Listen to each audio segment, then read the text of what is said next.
I would have to imagine, Mr. Singer, you're closing in on a record for the number of stories and videos put out in a 72-hour cycle. It's busy. It's busy. It is a lot of fun, Darren. We have a lot to talk about. Let's get started. Give me the details on the recent recruiting weekend. So the June 13th weekend, Notre Dame had 21 official visitors. This past weekend, only 6. There was going to be several more, but some guys canceled. Notre Dame canceled on some. So it's, that's kind of by design. You load up on the 13th, you try to get some of those guys, and then, you move to the 20th afterwards and, see who, you want in, maybe add some late visitors, and one of them Notre Dame did add to this past weekend. So let's just go through the 2 uncommitted official visitors this past weekend. Elijah Golden, 6'3 and a half, 260 pounds, number 232 overall player, number 22 defensive lineman. I think that coming out of his Alabama official last weekend, the vibe wasn't that like Alabama surged ahead in his recruitment, whereas coming out of the Notre Dame visit, that is the vibe. So feeling really good where Notre Dame stands. He's going to make, I think, a decision privately here in the next week or so, and then announce it sometime this summer, TBD on a date. But after Notre Dame lost Alistair Viejo to Michigan, Golden became even more of an important target than he was before. Like Notre Dame would have been happy to take him as its 5th defensive lineman in the class, but when Alistair picked the Wolverines, Golden became more important than ever. And it does look like he's going to end up with the Fighting Irish. Notre Dame is really excited about him, believe he's a hybrid guy between a defensive tackle and a defensive end. And then Notre Dame got a offensive tackle last week, we're going to talk about in a moment, to get to 5 offensive linemen in the class. And the Irish decided to still push for Charlie Tom from Avon Old Farms in Connecticut. Really interesting. He played his senior year last year at Darien in Connecticut, and then this is his prep school year at Avon. So I don't know how that all works for eligibility. It's been a while since I've covered a prep school kid, but he's in the 2026 class. He played tight end previously, and he transitioned to offensive tackle this offseason and checked in at Notre Dame at 6'7 and 1/8 and 273 pounds, I'm told. So Notre Dame is going to beat out Penn State for him. That's the expectation. I've got a prediction in for him to land with the Irish. And yeah, we'll see. I think it could be something this week. I mean, look, he was at Penn State, and the indication I got was that he pretty much was like, I like Penn State. I want Notre Dame, though. Like, I'm going to wait for Notre Dame, because he camped at Notre Dame June 9th, then officially visited Penn State the weekend of June 13th. And I think he was waiting on Notre Dame, and he got that offer. I do expect him to end up with the Irish. So really good official visit weekend. There's a couple of big-time 2027s on campus as well. Blue and Gold, we've written about that. Yeah, it was a really good weekend in South Bend. Okay, run of commitments. Take it away. Oh, my goodness. So, yeah, that offensive tackle commit was Grayson Mchugh, 6'7", 280 pounds, committed to Notre Dame last Wednesday. One that went down to the wire. I was hearing really good things about where Notre Dame stood coming out of the official visit weekend, June 13th.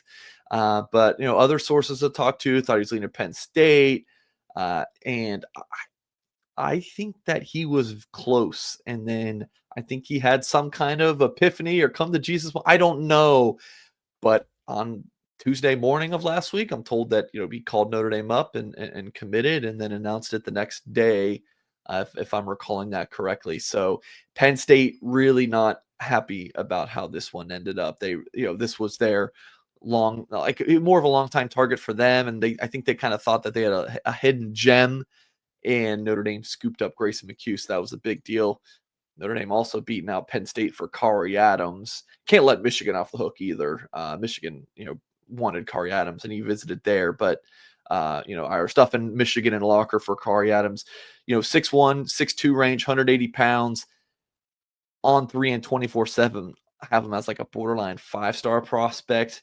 For as good as Mike Mickens' defensive back recruiting has been, not too many of these like top 50 type corners. Like Ben Morrison was, depending on what website you look at, like a high 3 or low 4-star. Leonard Moore, the same thing. Kari Adams, an elite guy, on 3, 24/7 ESPN, rank him as a top 70 overall player. Like, I mean, Adams very well may end up as a 5-star prospect. And a lot of what I just said can also be applied to Joey OBrien. I mean, Darren, I think Notre Dame fans so excited on Friday when Kari Adams and Joey OBrien commit to the Irish. Don't let that escape you.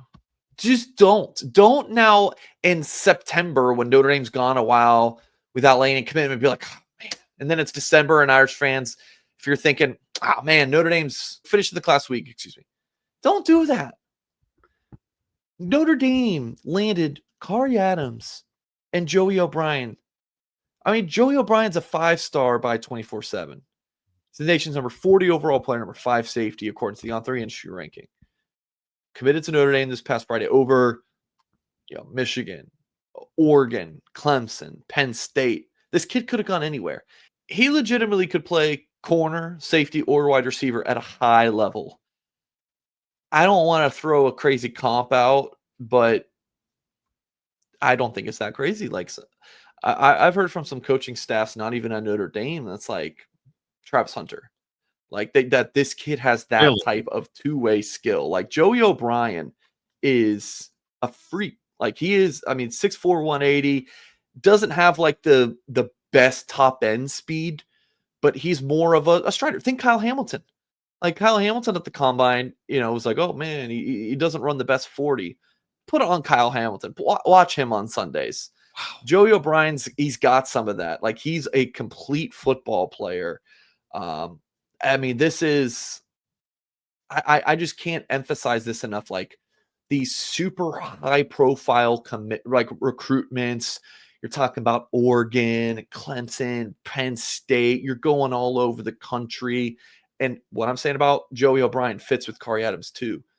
Notre Dame does not win that many of these recruitments. Think back to last summer. And Darren, I've compared Joey OBrien's recruitment to Derek Meadows, the wide receiver from Las Vegas last year, where Notre Dame was a super early offer for Meadows, just like they were for OBrien. OBrien had Toledo and Duke before Notre Dame offered him in March of last year.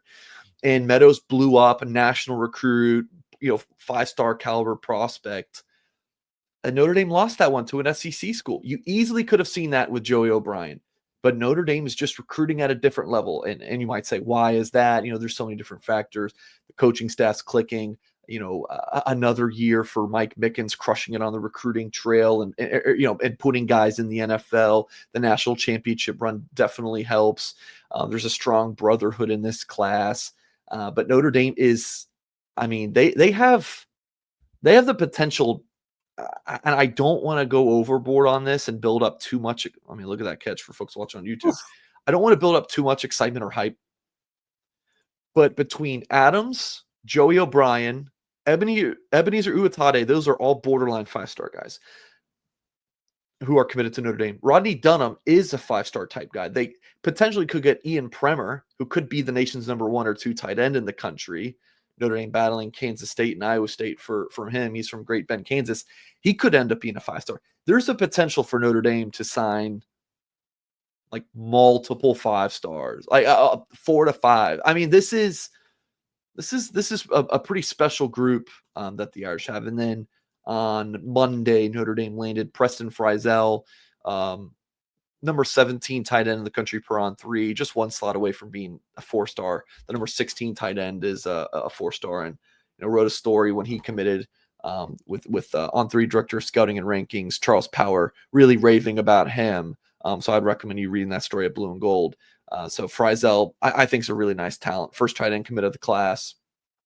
I think he's actually a pretty high floor, high upside. Getting some like pretty lofty comparisons. Think like a mix between Jaden Thomas as a receiver and like a Holden Stays as a tight end, like a more of a receiving tight end who, I think he's going to grow some physicality and be fine as like a backside tight end blocker, but an outstanding pass catching threat. So like if Notre Dame would have taken Fryel as a receiver, I don't think anyone really batted an eye. Like he looks great as a possession guy, working between the seams and can stretch the field a bit too. So Notre Dame's recruiting run, Darren, up to 20 commitments. It's, number 3 class in the country. Blue chip ratio, which is just your amount of 4 and 5 stars in the class, is at 85%. So 85.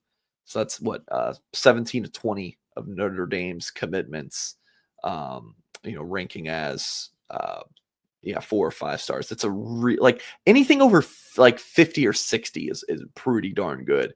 85 is elite.